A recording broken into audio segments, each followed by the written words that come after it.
All right, my friends, a very good evening to all of you, wherever you might be across the world, in Guyana, the Caribbean. Welcome to our program once again.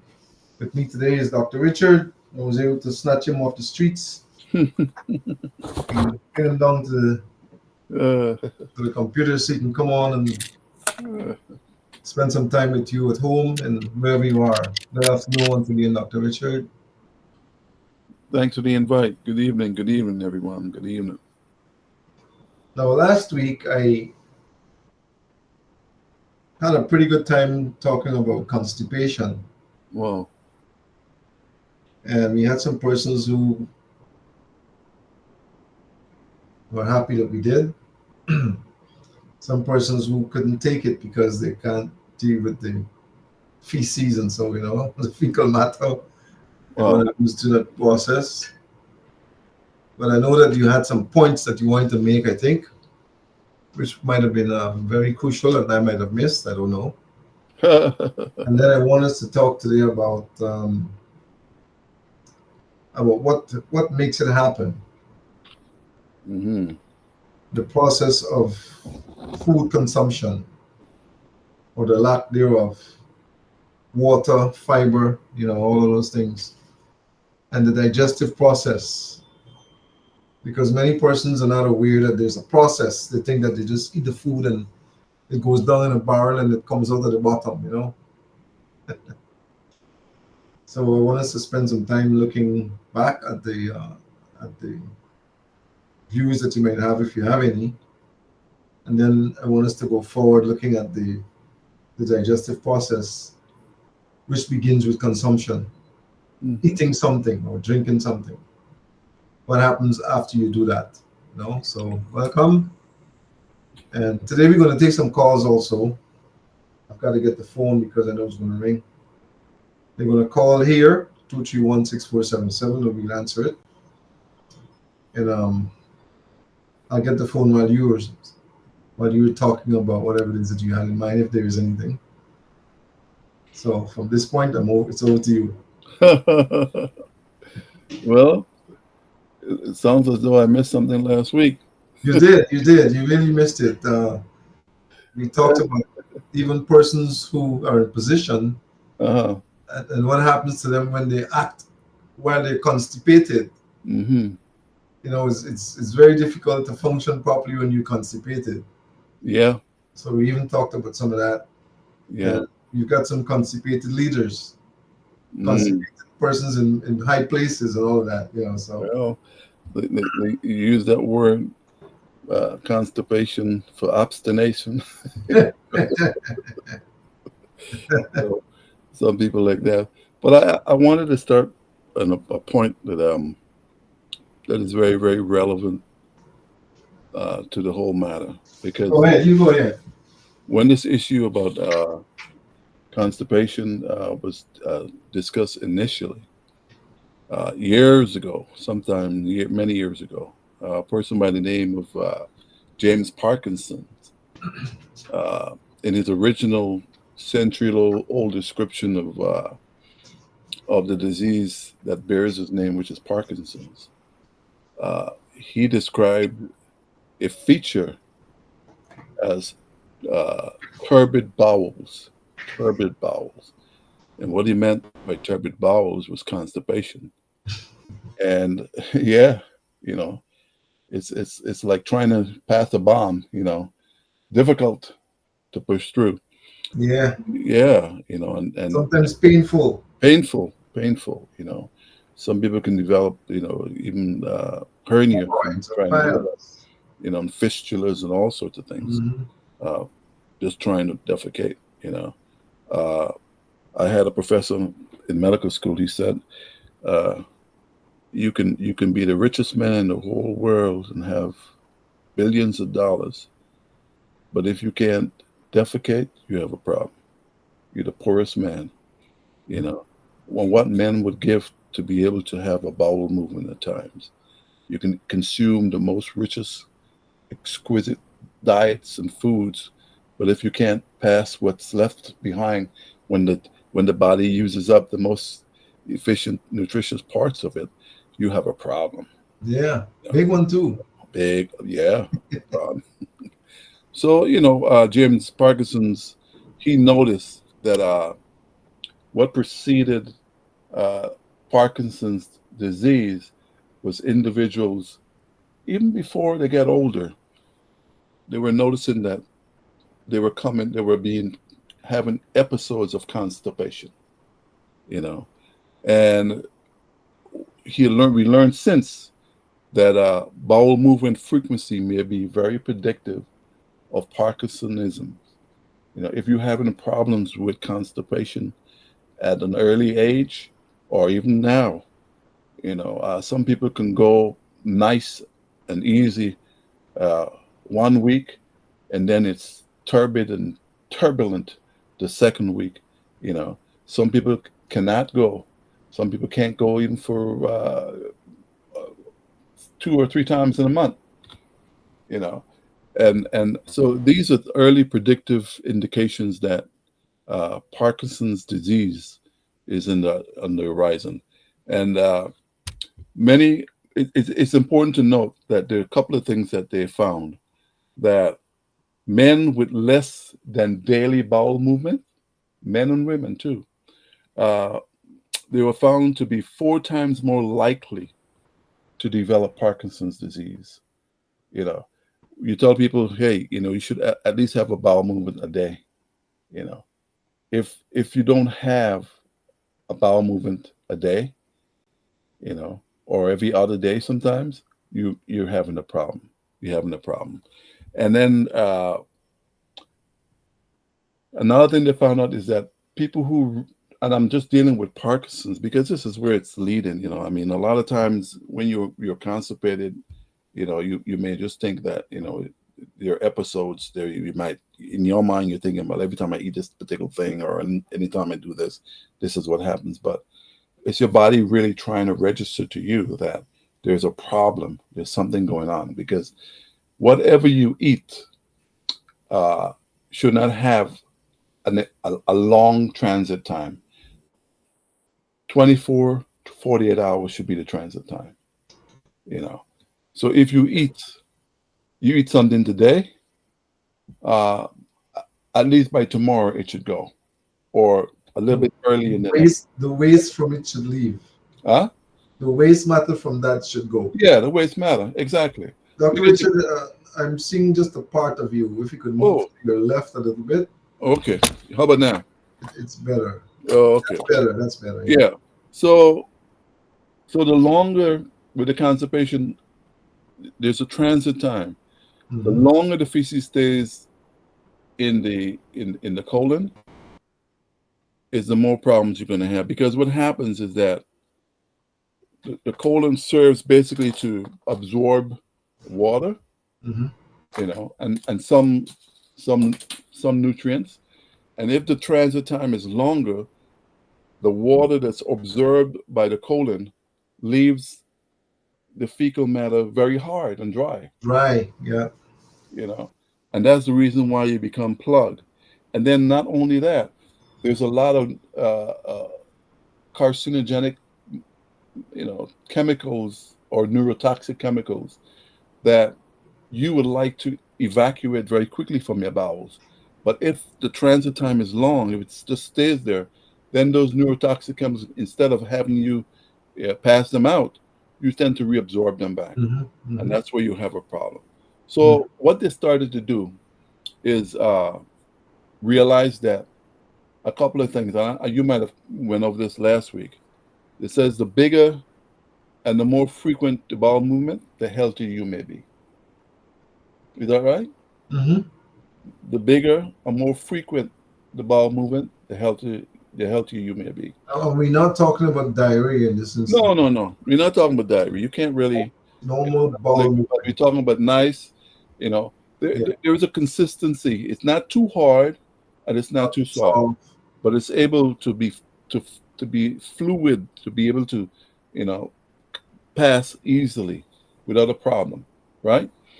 So there was a study that was done many years ago on different populations, right?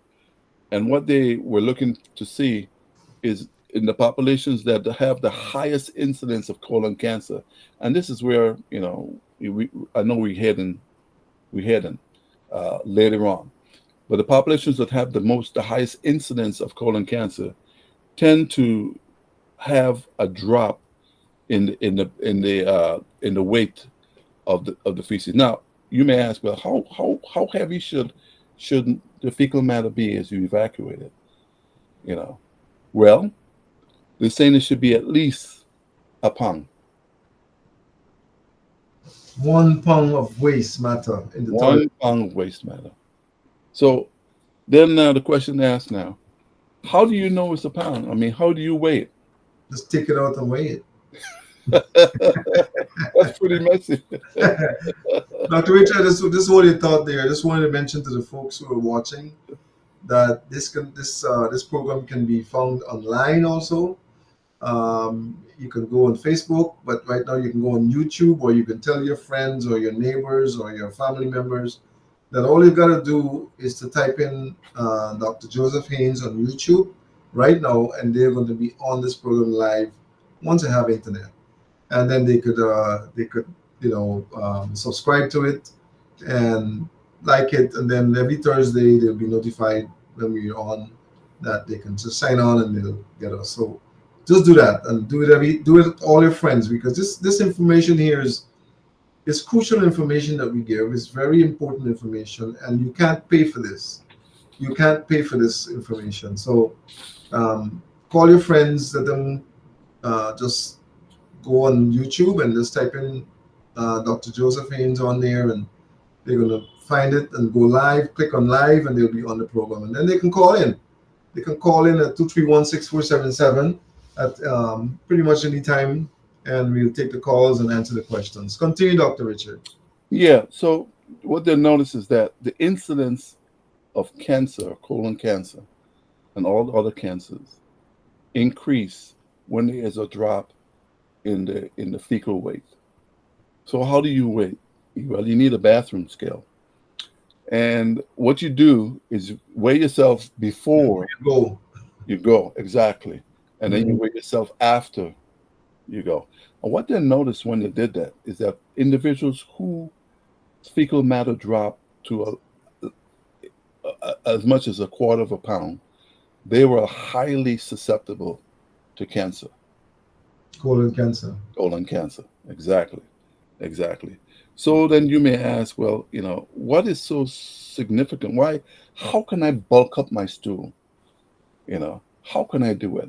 Dr. Well, Richard, you made me think of uh, maybe an invention.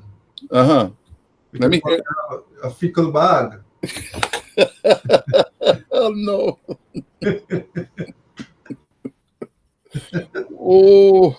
We could probably design a fecal bag Uh-huh. that is it's water soluble, that could, when you're done and you weigh, you can just put it in the toilet and then go down in the sewer septic tank.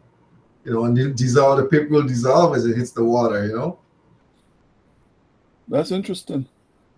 Yeah, Uh, fecal bag. a fecal bag. They have that situation now where you can poop in a bag. They drop it at your house. There's something I see advertised like that, and you poop in the bag and they pick it up, or you mail it off. Yeah, yeah, yeah, yeah. That's an old thing that, you can carry, but they really don't want, they don't want really. They're looking for like a cult blood in the stool and things like that, which is a good indication for. Disappearing again. You go into your right. Oh, I'm sorry. Yeah, I tend to go to my right. So it's been like that, for many years. They don't want the whole load.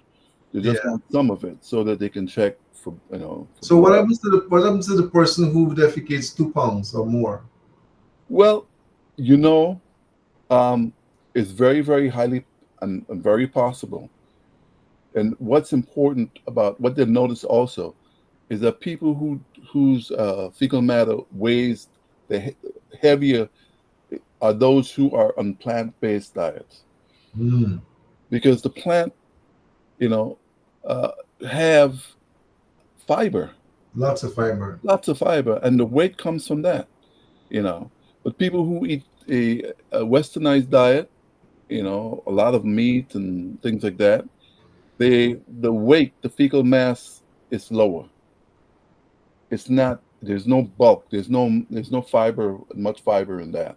So the mass size is low. It's less. The weight is less, and that really is what really early sign that indicates that you are susceptible and probably are having some issues with colorectal cancer and other cancer, even pancreatic cancer and so forth. They notice the same thing also. Um, so you can check the stool size, right? The other thing is too, it's important. You can still have a daily bowel movement and still be constipated, Definitely. We talked about some of that. right? Oh, you did. I figure you Oh, would. go ahead. No, no, go ahead. It's fine. Yeah. So the thing is this. Some persons missed it last week. Yeah. It's important to know that, you know, whatever you eat today, like I said, the transit time should not be more than 24 to maybe 48 hours, and that's the max. Yeah. So there are people who are constantly constipated. They're defecating every day, but the transit time for that particular fecal matter that they're defecated may have been 4 or 5 days before. You see what I'm saying? Mhm. So the transit time in those individuals are a lot higher for food. I deemed it constipated because they're eating every day still. They're still eating maybe breakfast and dinner or lunch, Right. and they're accumulating matter. Mm-hmm. And you're taking 4 to 5 days. Some people take 7 days or more. Right. Yeah.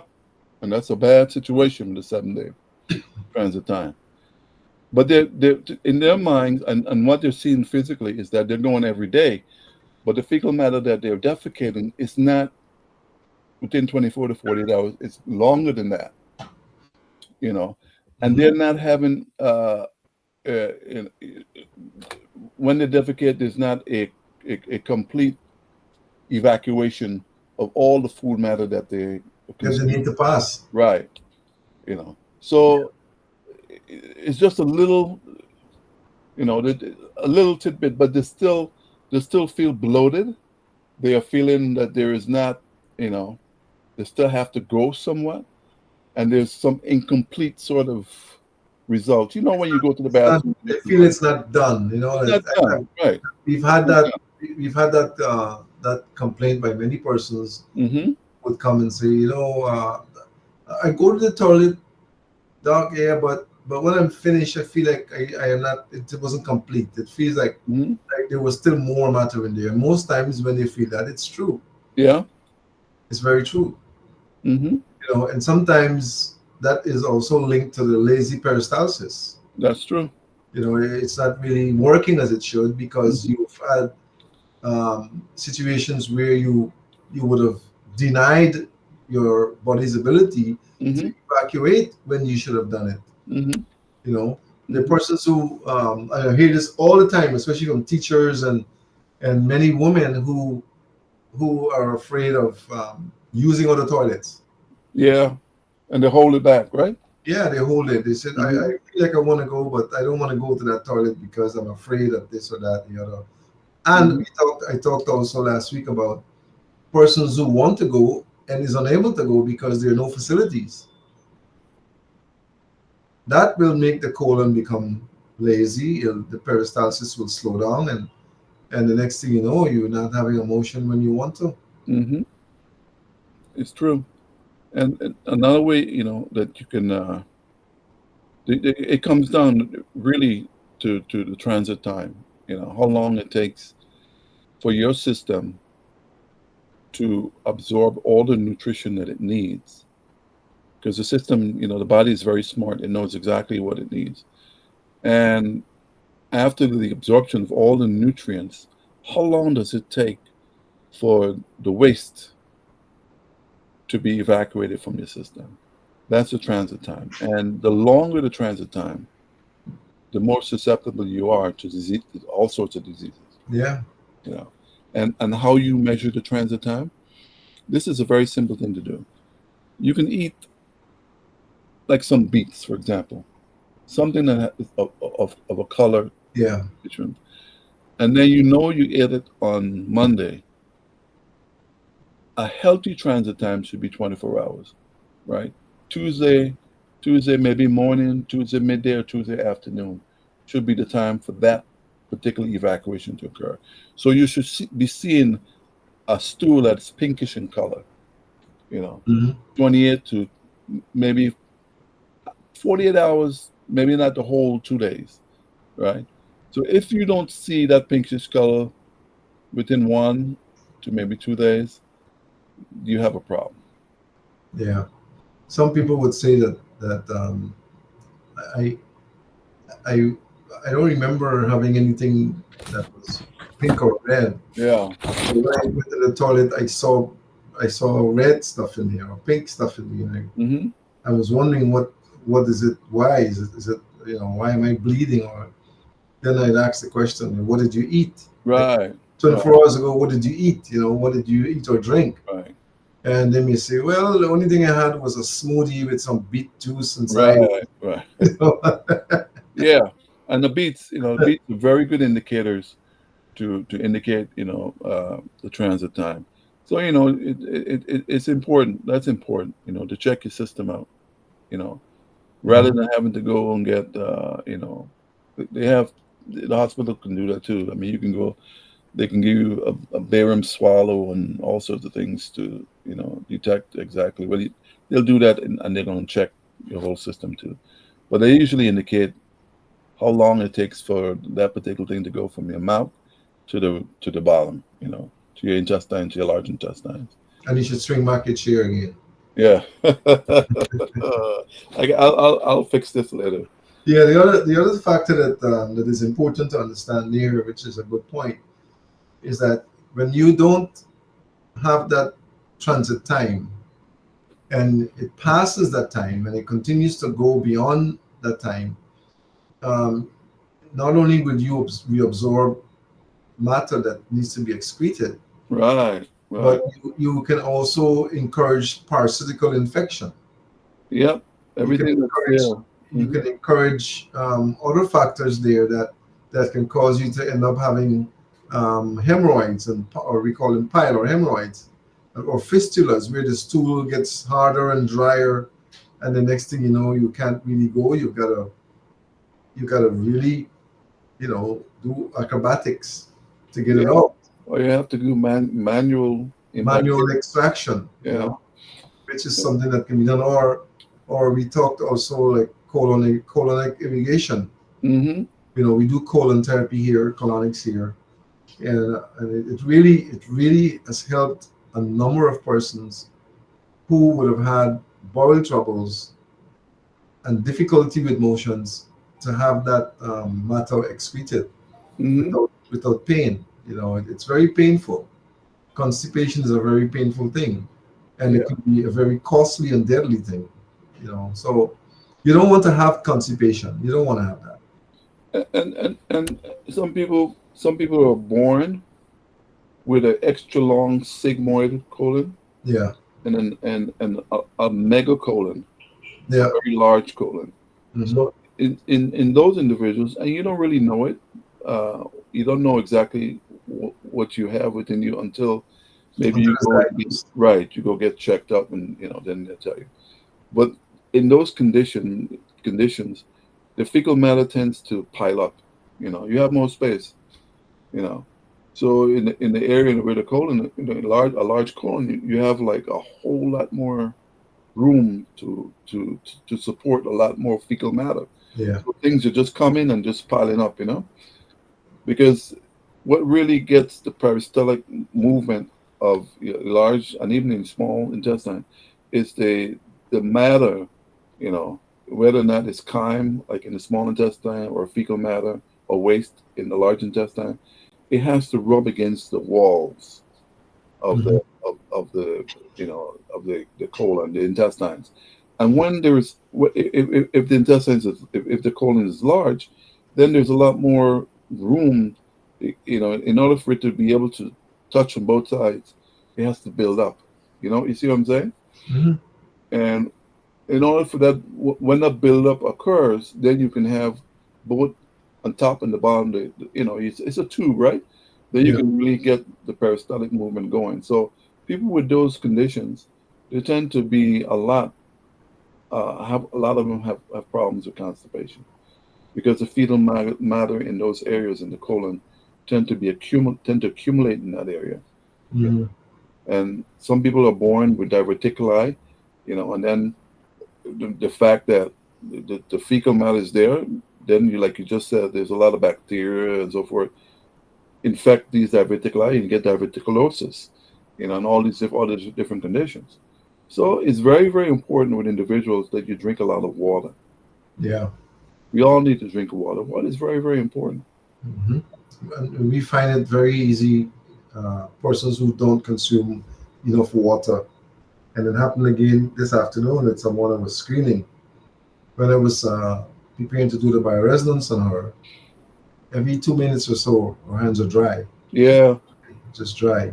Hmm. And I asked her, I says, "Are you consuming enough water?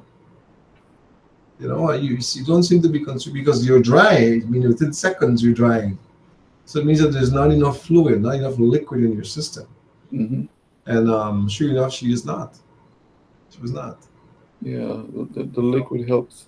It provides adequate moisture and to It help. acts like it acts like lubrication. Yeah, like lubrication to help to things to pass. I Well, mean, when you do in a hospital, individuals that have problems with impactations and things like that, we have to use. We used to use give them enema, enema. Yeah, enema bags. yeah. Hmm. And some people, they would consume almost a liter before they can actually feel the urge to go. Yeah. Well, the good thing about a colonic, which is the colon therapy that we do here, and it's done maybe in quite a few places in America. As a matter of fact, I had to go to school in America to learn that. Um, what it does, it actually lubricates the bowel. Hmm.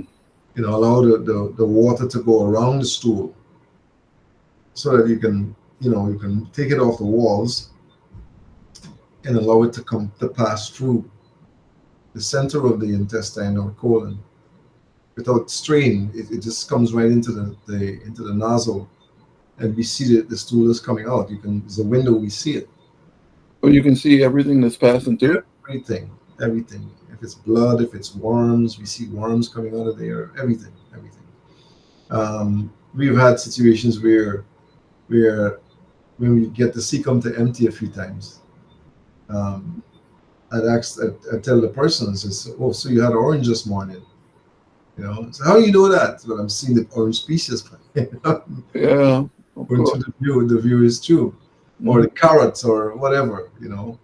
So it's the colon therapy is a beautiful experience, and many persons um, attested to that when they were finished with the colonic, they felt like they had a serious bath on the inside. Hmm. Hmm. Yeah, because you take out all the stuff. Sometimes matter that's off the walls of the intestine that's Wow. been there for an enormous amount of time that is excreted and passed out. Mm.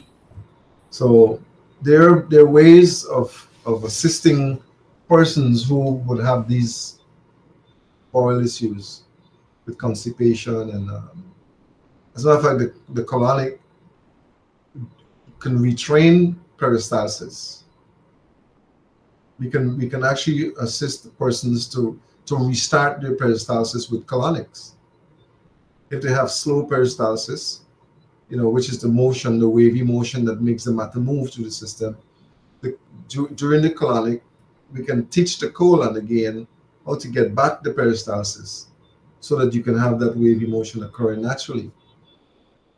See, so the colonic is a beautiful thing. It really changes a lot, and it makes a difference in colon cancer and colon troubles, bowel problems, and so on. Yeah. Mm. So Interesting. Anything else you wanted to mention on the before we go on to the causes and some of the digestive process? Well, it's all intermingled with the most important thing with that they have found, and providing you don't have a congenital problem or anything like that, is that what really is constipation. It's more like a they say that they label it a nutrition deficit sort of disease, because what the studies have conclusively shown over and over and over is people whose diet are rich in fiber, you know, plant-based diet, they don't have that problem. Hardly, You know, hardly, unless they choose not to go when they need to go. yeah, you know, That's true. constipation is not it's not part of the problem. Yeah, And because uh, fiber usually helps a lot, and it's really one of the uh, key sources in helping to remove sort of problems with colon cancer and all the cancers. You know, hmm so if you don't have a desire for plant based diet and you're eating a a Western diet with meat and all these different things, lots of breads and yeah, you know, fresh foods and yeah, you have a problem. yeah, not consuming enough water. Yeah, yeah, yeah. hmm Because you're not having there's no fiber in those. There's no fiber in those, and it's basically when you eat a meal, you're eating to nourish your body, and you're eating so that the food that you consume should be utilized to restore, to build, and to sustain your cells. And if you're not eating things to do that, then you're basically eating empty calories, or calories that are you know things just to sugar, and things that are not of Eating in preparation for a doctor's visit. yeah, yeah, you're creating a disease conditioning yourself, you know hmm and it's very, very important that whatever we consume, your body needs those nutrition, your minerals and your vitamins and so forth, and protein, and they're coming from the foods that you eat. you know if we adequately eat healthy meals, there is no need for uh, we should not be having to supplement, you know Yeah. because The only, the everything. only problem the only problem with that is uh, even though we may consume healthy foods, the source of those healthy foods are also a factor. Exactly. So I saw only today, and I am only seeing half of your eyes or half of your face again. Oh, how come you only? I can see You're my. turning, the chair is turning the wrong way. Oh, Now you disappear. You need to go to your left. what? Oh, Yeah, yeah. no, just move yourself to the left. Oh, yeah. Yeah, maybe it's turning as it goes on. Maybe slowly you can't see it. Maybe it's I don't moving. know what's going on. I can see clearly. You can't see me still? I can see better now. Oh, okay. It's a camera. I gotta fix this Yeah, monitor. it moves probably. Yeah. Now, what happens? And I saw it only today. Someone professed that they're eating very healthy. Mm-hmm. That was yesterday. Very healthy, nutritious foods, and I didn't doubt them because they appeared to be healthy. And when I screened it, I checked to see what they're lacking, and so not very much. However, when we looked at the area where the chemicals and metals were, Oh. Or they were almost lead poisoned, Mm. mercury poisoned, and aflatoxin DDT Mm. loaded laden. Mhm. And what that told me is that somewhere along the line, either with the water or something to do with the chemicals, they're not getting um, organic foods. They're getting foods that are tampered with chemicals and metals. And it was very heavy, very heavy. The lead was very like 0009. Whoa. Yeah, Yeah. mercury was about 0020. So That, we're talking about foods that are grown mhm. maybe in areas where the water is contaminated. And I saw something just over the weekend, which proved itself that proved this theory to be correct.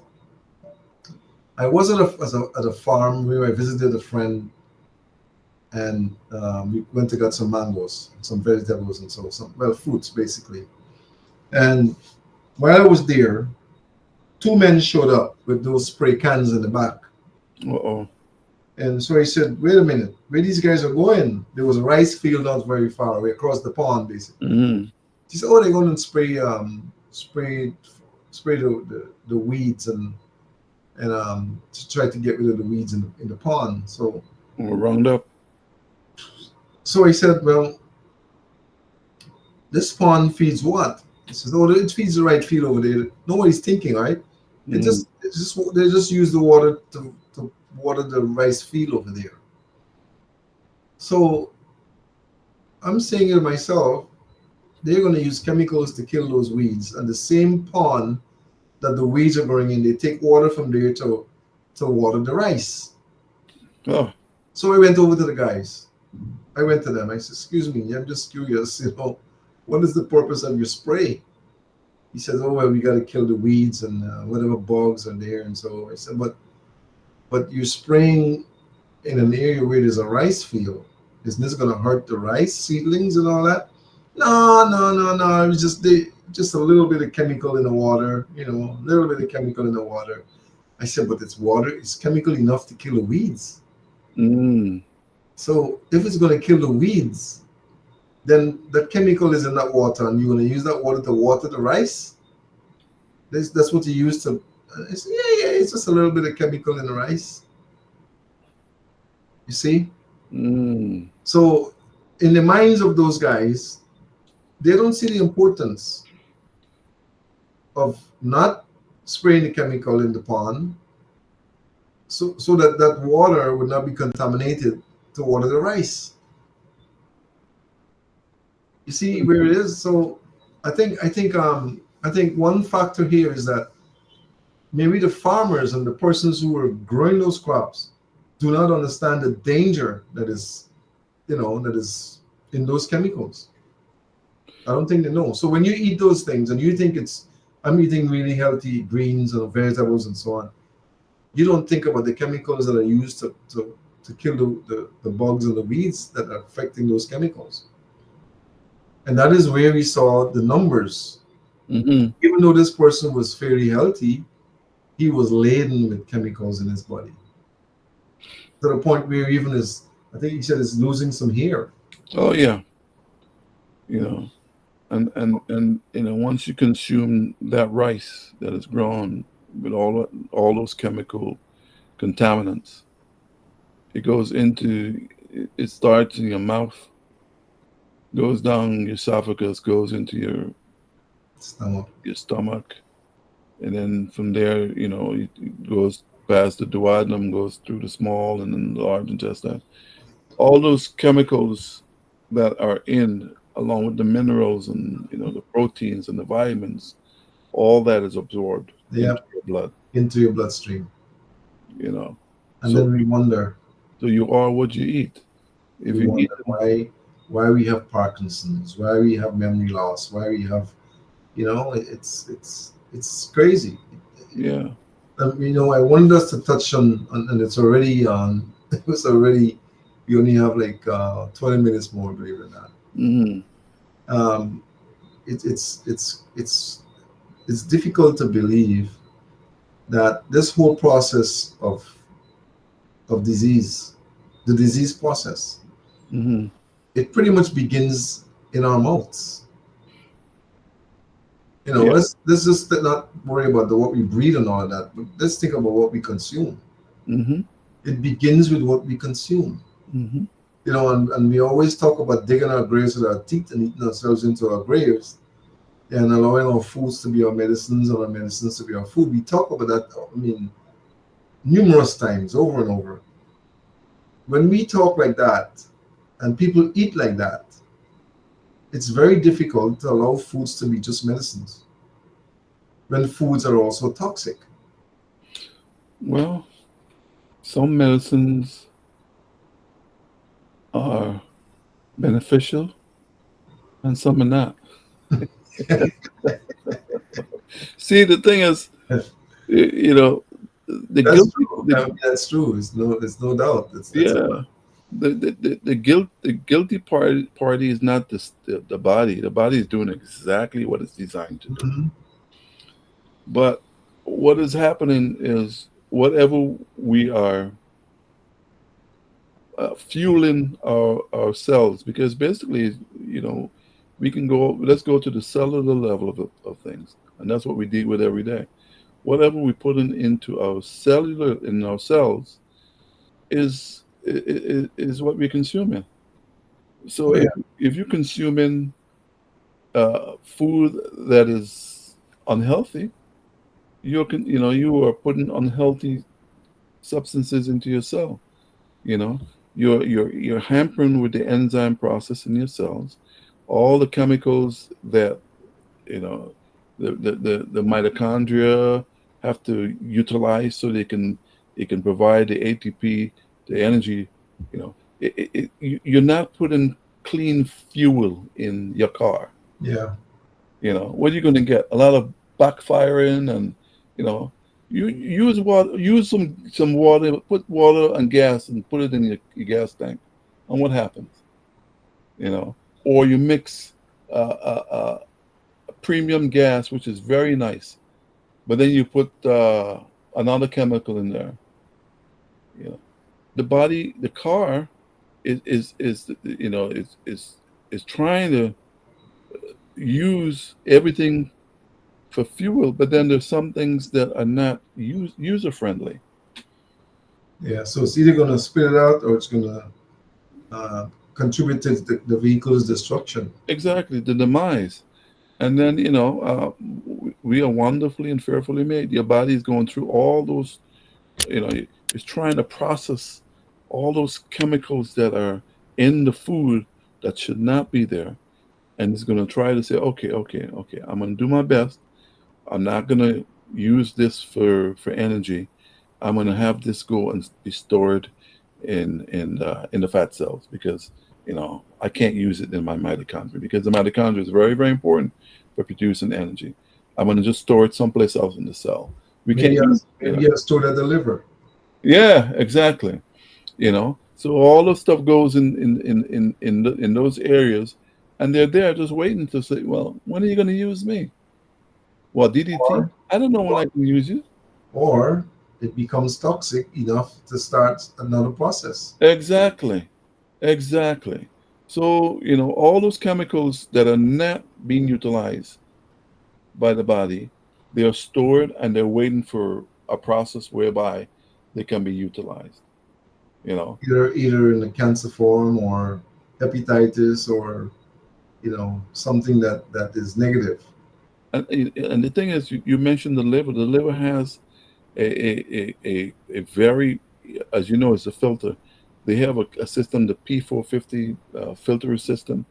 That system sometimes, many times, it cannot be it cannot utilize, Can't handle it. yeah, the toxins that are there. Hmm. So you get you know all the stuff in your liver, all the stuff in your muscle, all this, wherever it can be stored, even in the brain cells, Hmm. even in the hair in your head.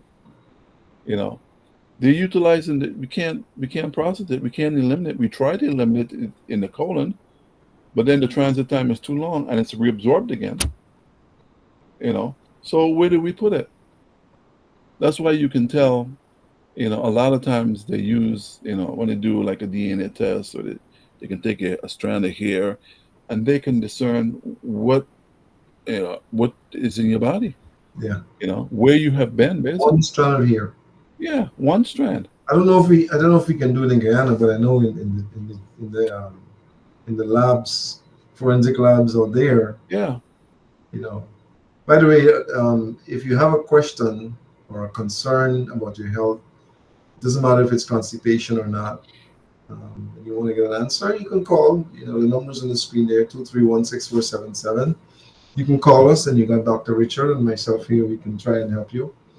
I know many persons, they hold the questions, and then they visit the clinic, and then they come with it, Yeah.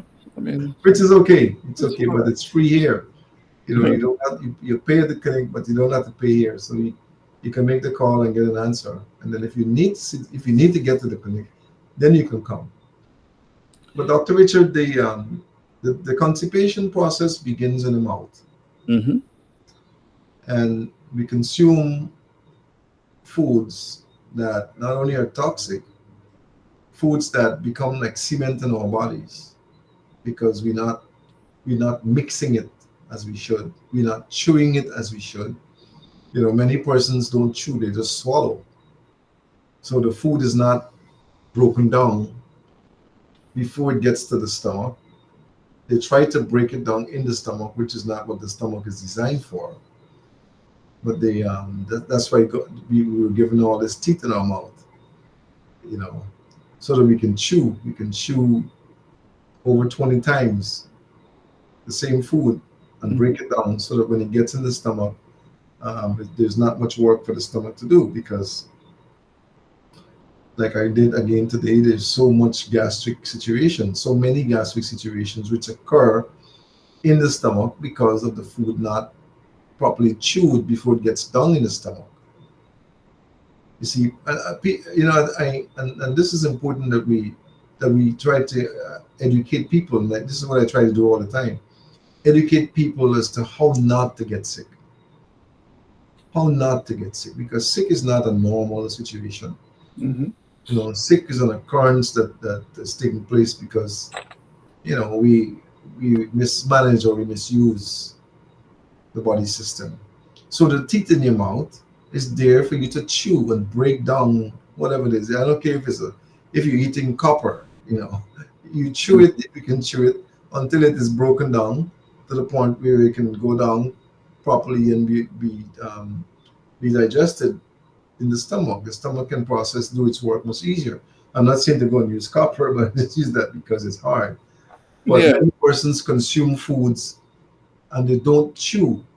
They don't chew enough. They chew 2 or 3 times and they swallow.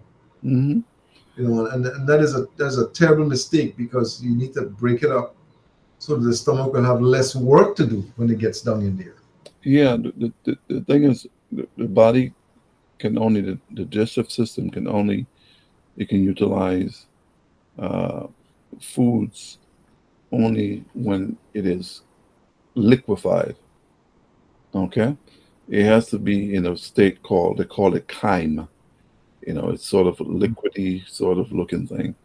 And the whole process is, and they're of course in the stomach, you have a lot of um uh, what do you call enzymes and so, Enzymes. and digestive enzymes and so forth. We can go through them later on if you want to. And then you have uh, acids, hydrochloric acid. The acid helps to liquefy, to really digest, especially protein, break things down even to the minute levels where it can be, liquefied so that the body can, absorb uh, the nutrients from it. Things that are not broken down, a lot of things that are not broken down are evacuated. Yeah. Your Or path. stored. Or stored. Yeah. Well, yeah. I mean, they have to be in a form whereby it can be stored, which is in a liquefied sort of form. But if it's like if you eat grass, for example, It's I mean, the cellulite level is very high in grass. Your body can't. There's some things that cannot be broken down, so you'll Mhm. pass it out. Even dogs, when you see them eat grass, that's the whole reason for them doing that. It's sort of like a broom to brush. They don't digest it, Right, so and it's not it digestible, so pass like it a passes out. pepper. Right. Yeah. So a lot of things that are like that, you can, you pass out because the body can't, it can't dissolve it, liquefy it into the chyme sort of material, whereby it can go easily into the bloodstream, and that's the only way we can utilize it. If it's a solid sort of thing, it can't. They can. And those solid things sometimes can serve as problems of obstruction. You can obstruct the bowel with things like that. Uh, I was gonna mention that because the persons who would use things like, for instance, beef, mm-hmm, beef or pork or something like that. That's pretty solid, and they don't chew or break it down, and then they swallow. It's so mm-hmm. nice, it tastes so good that they just a couple of chews and they swallow it down, and then it goes down there, and then it's not being able to break down in the stomach. Yeah, and it passes through, small intestine, large intestine. They can't do much with it, you know, other than absorb. It has to be liquid, the liquids that Hmm. can break it down to, and then the rest of it, you evacuate, you pass it out. Uh, If, unless it is stuck in the pockets. Well, and that's the thing too. Some things can be stuck in into little pockets. And they call it epiploic foramen. That's an anatomical word. It's like little out pouches and little pockets, Hmm. or diverticuli. Some people are born with little diverticuli. You know, um, then I refer to them as polyps. And if those things, if there is bacteria in the food or whatever parasites are there, it can get those diverticula inflamed and infected, and you get diverticulitis, or it can go even to cancers, form cancer cells. Hmm. You know, Cancer can attack that. You can have problems with it. That's why when you go and do, you know, the doctors go and they do the check for colon cancer. They're going to check. They put the hose up there, whatever they do right there, and they check and see that you get the polyp there to try to remove it. You know, and prevent it from actually creating a problem. Cancer. So things like that. You know. But we see, at least I see, many polyps in people, and I know it's coming from the fact that the digestive system is not working right. We see it in the colon, we see it in the small intestine, polyps in the small intestine, Hmm. polyps in the large intestine. Then that is there pretty much because something happened that didn't just go all the way out. Yeah, and some people are born, like I said, with polyps, but then you can have a lot of polyps, and they don't materialize into cancer. I mean, Mhm. most of us have them in us. The ones that when you go and you get um, they go and check you to see whether or not you're having any problems there. Um, the ones that they take out are the ones that are inflamed mostly, or if it's enlarged to a certain diameter, they can remove it. Um, but they don't want it to turn into cancer. Yeah. So it's important though. And I know we're not dealing with that yet. We're not talking about cancer, but these things, all of what we're talking about, the foods that we eat and the process of constipation that occurs. You know, uh, they call it the pre-droma. They're actually uh, preconditions to all these cancers and things like that. Yeah. Precursor to cancer. Right. You know. Hmm. So colorectal cancer, pancreatic cancer, esophageal cancer, all these different cancers. You know, they're all digestive related, and deals with what we consume, and it's very very important that the system be flushed, make sure nothing is obstructing it, you know, detox, you know, deworm, Hmm. because worms can obstruct too. Worms can form themselves into nests that appears to be Hmm. solids. Hmm. They are solids because they come together, but they Hmm. make themselves look like there is a tumor or a polyp or so, but there's a nest of worms. That's And true. we've seen that on numerous occasions where there's so much of the parasitic infection that's present that they've multiplied and they're there. They're just there and they're eating and they're robbing you of your nutrients.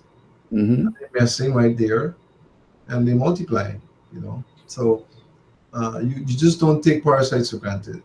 And they can cause obstruction. Yeah.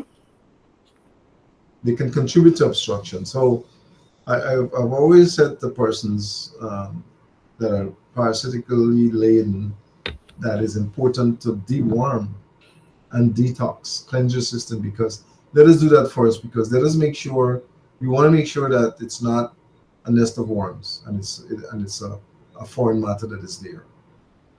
You know. Yeah. So it's very very important. And I know we're not talking about that, but I just want to get it in there. Uh, you need to go get a colonoscopy if you above age of, well, they've dropped it back down. They dropped it to 40, 50. It used to be 50 and above. Because it's happening more and more. Yeah, yeah. So Mhm. if you suspect uh, something is not right, you only going in a whole space of a month. You're going to the bathroom twice or three times. Something is not right. Yeah.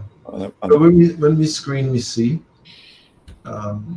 we detect a lot of what is causing the problems, even where it might be.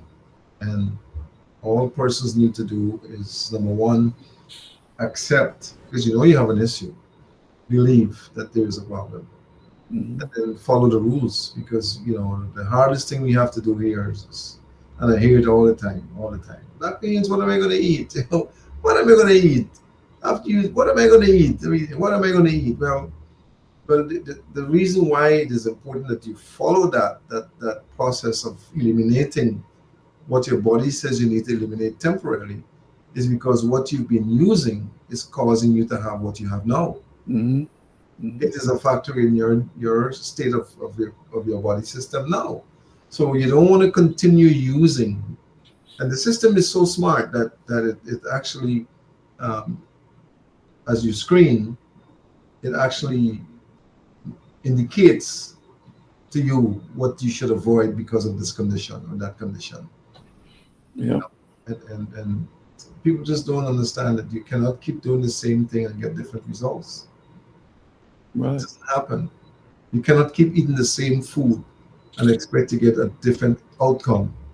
It doesn't happen. Hmm. It is important that you understand that this body system is wonderfully made.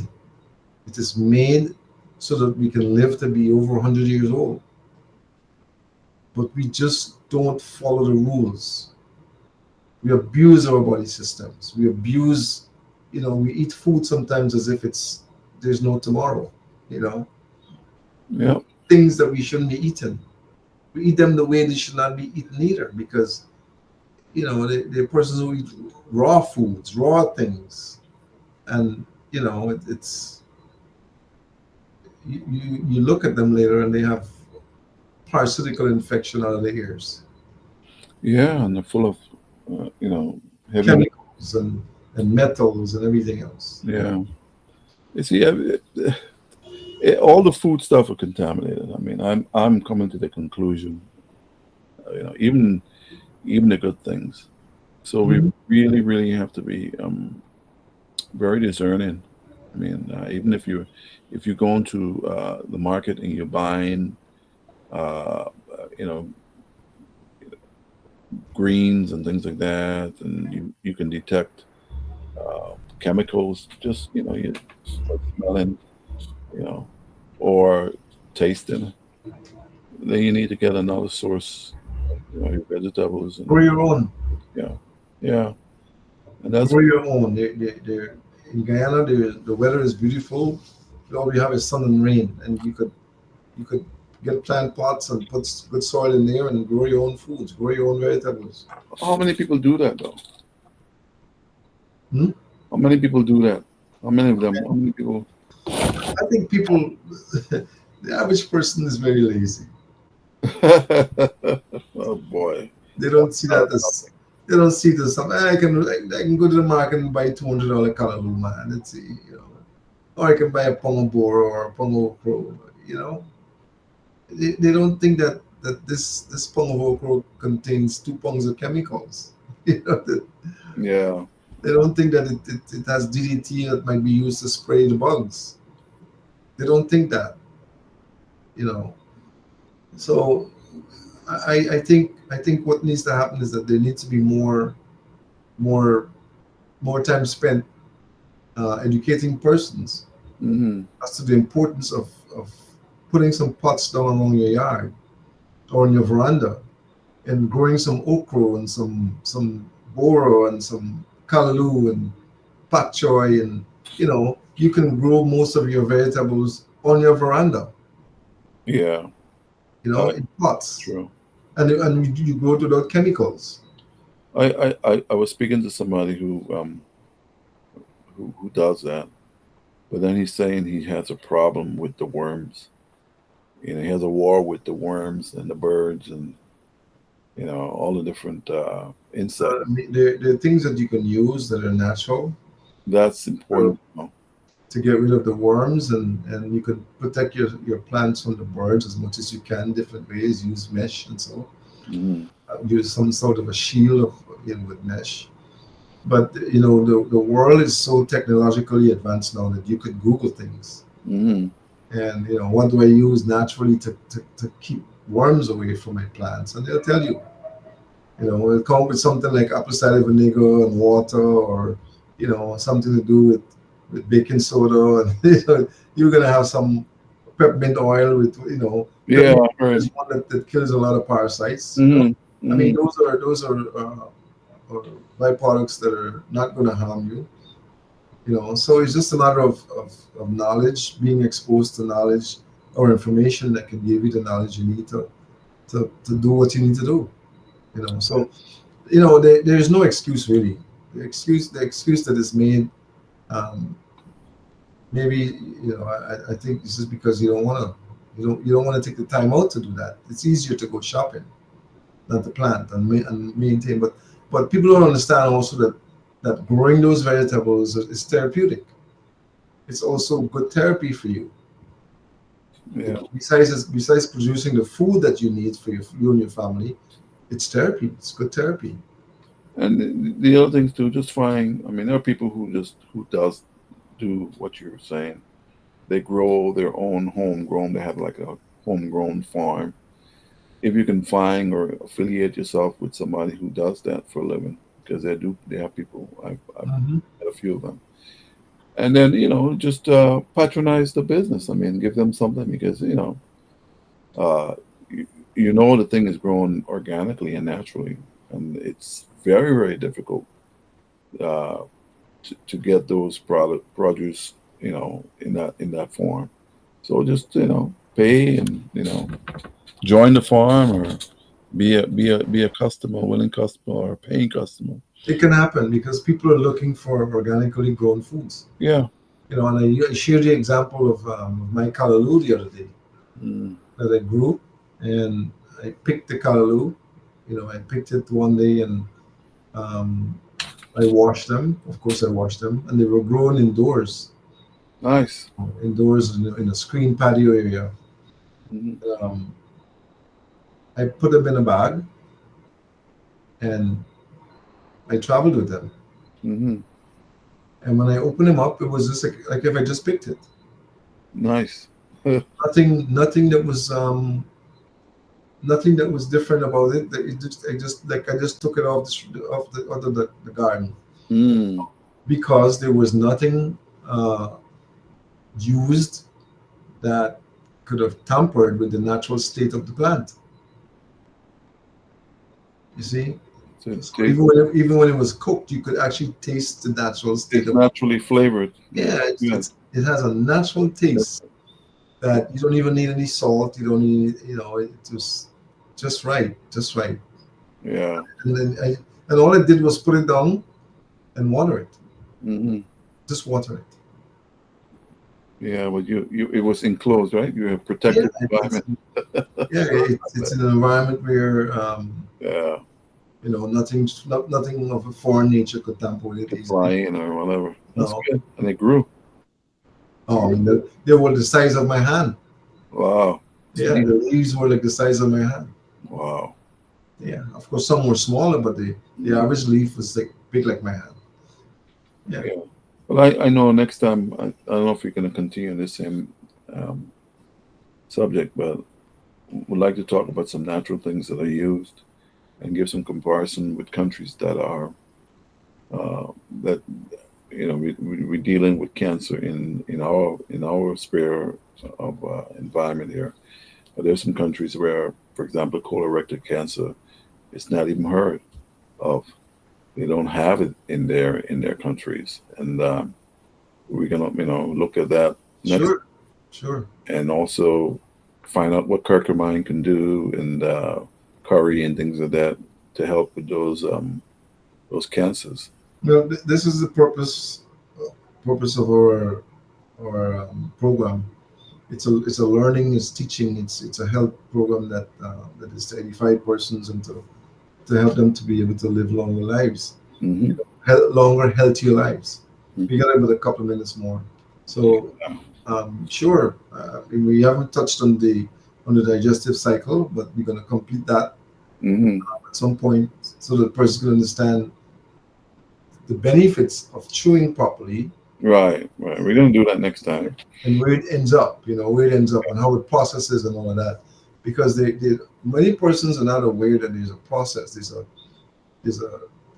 there's a digestive factor Hmm. that exists even as we sit and we eat. You know, there is a factor that is responsible for the entire process, and they need to understand that. I've gone over that a few times in the past, but they need to understand what happens at a certain time and what to eat at a certain time, so that you can help the body to go through that process or those processes. So sure, I mean, as time goes, we'll touch on many areas of the digestive process and the disease process, because, Hmm. like I said, it begins at consumption. Much of what is wrong just begins at consumption. Even the high blood pressure, the diabetes, Hmm. you know, the Parkinson's, the cancer, Yeah, the, yeah. the dementia, it all begins there. Hmm. So we're going to touch on that process there, and then the persons, don't be afraid. Many persons are afraid that if they call somebody who know who they are and they recognize their voice, don't be ashamed. Don't be afraid. If you got an issue, when we on, call, mention it, talk about it, because you can get help. You know, Yeah, people don't want to talk about the poop, man. And it's not a good. they don't want to talk about their conditions in the open. So, Oh, it's a difficult. Yeah, but it's a problem. And if you it's have this, vitally important though. you can get help. Take the help. It's Take vitally. the help, especially if it's free. Take it and use it. Yeah. In the meantime, while you're afraid to call or talk, um, drink lots of water. These 6 pints, 6 pints of water. Consume a lot of fruit and fiber, vegetables, Mhm. right? Something like okra makes a big difference in your bowels.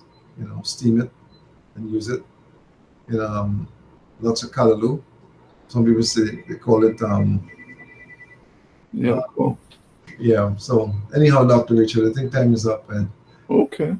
we're going to continue our dialogue next time. So thank you for your participation, and for all of you who watched, don't forget that you can tune in. You can go on YouTube, and you can look on Facebook. Uh, we're on Facebook and on YouTube.